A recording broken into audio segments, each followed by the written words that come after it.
Warning: it is important that before performing this or any other safety or service procedure on any Marathon product, that the person performing the work has both read and firmly understands the parts and service manual as well as the product operator's manual, including the detailed safety instructions that accompany this product.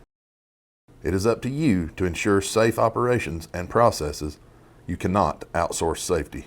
If there is anything that's unclear or that you don't understand, do not attempt to operate the equipment or perform any of the service or maintenance tasks called out in this video. Quarantine the area, walk away from the product, and contact your supervisor immediately for clarification.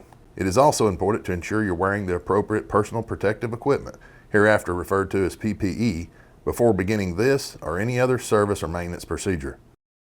This video is provided for informational purposes only and is not intended to be a comprehensive guide in any fashion. This video is not a substitute for proper training, qualification, and experience. Marathon makes no warranty, guarantee, or promise by virtue of this video or the information herein.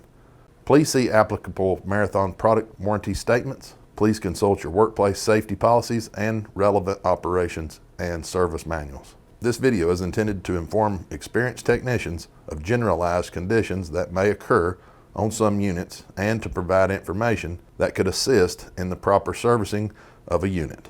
It is solely up to each technician to ensure safety of the workplace and the work process. Always watch the video in its entirety before beginning any service operation. Hey, it's Travis Wallen, the Service Guru here at Marathon Equipment. Thanks for joining me at the Service Shack.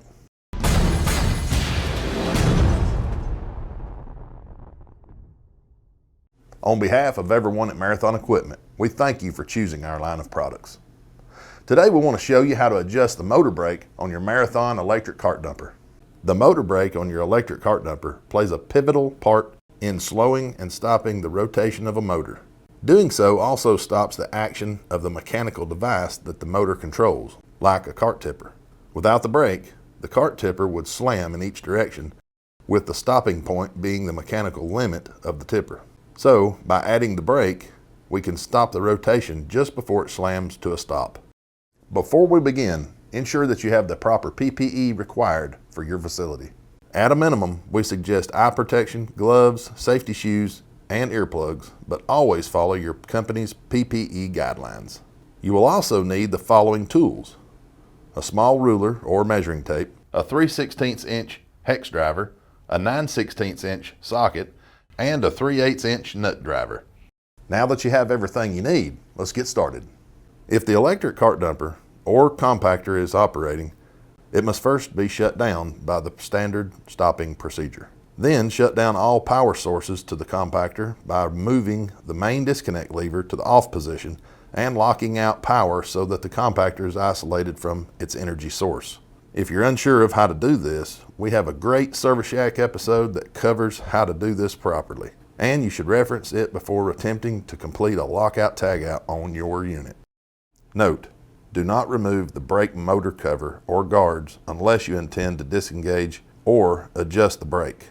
Immediately replace the brake motor guard and cover once the brake motor maintenance has been completed.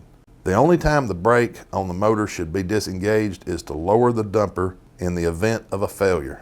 Failures could be caused by a power outage, malfunctioning controls, motor failure, etc. Never leave the brake in the disengaged position. Warning: never disengage the brake with anyone inside the dumping area. Next, you'll need to remove the brake motor cover. Then remove the 3 screws and pull the fan cover off. Once the guard is removed, push the brake lever towards the disengaged position. Note that the brake can be partially disengaged to slowly lower the dumper. Never fully disengage the brake while the dumper is in the elevated position.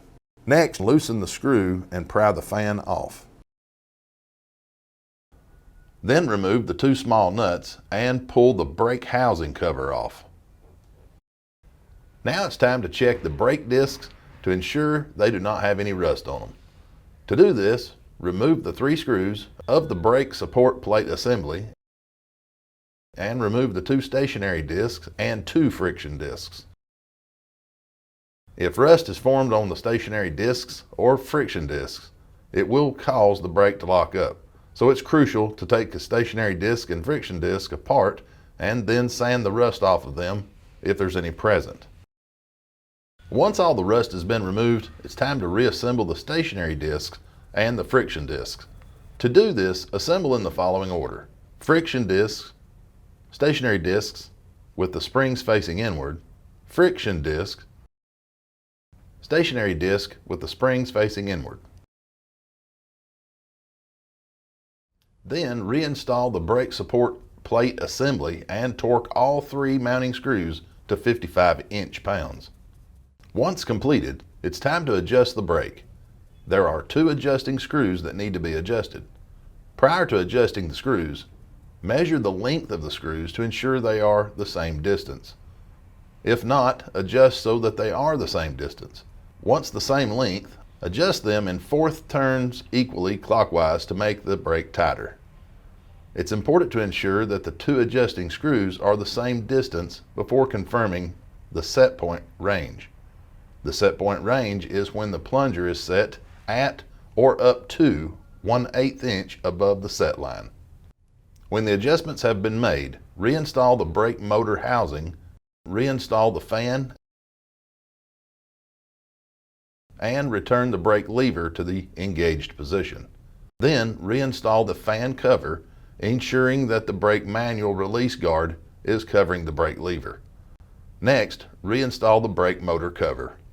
A final step is to start and operate the electric cart dumper and the compactor to ensure everything is working as intended.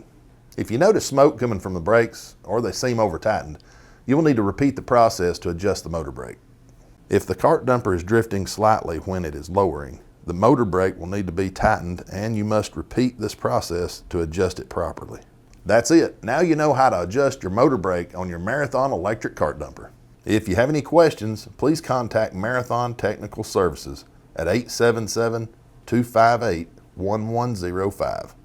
Remember, we're here to help in any way we can. So be safe out there. We'll see you next time here at the Service Shack.